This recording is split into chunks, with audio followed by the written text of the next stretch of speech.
Good morning mga ka-asenso.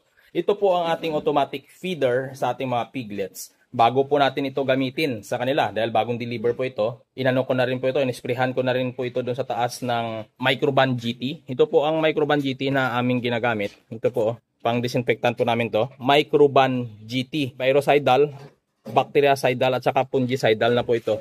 Ito po yung dinilyot natin at inilagay dito at i-spray po natin dito. Pero na-spray ko na po ito sa taas bago ko ipinasok. Pero i-spray po natin ulit at babanlawan na po natin ng tubig. Ito po yung gamit ng Microban GT. Ito ay Major D. Ginagamit ko naman pampaligo sa ating mga piglets. Twice a week lang po tayo nagagamit niyan. Ayan po, i-spray lang po natin Ito po yung sprayer natin. Ayan. Bumbahin natin. Ayan. Ito sprayhan natin. Ayan. Ayan po, makikita ninyo. Microban GT po ito.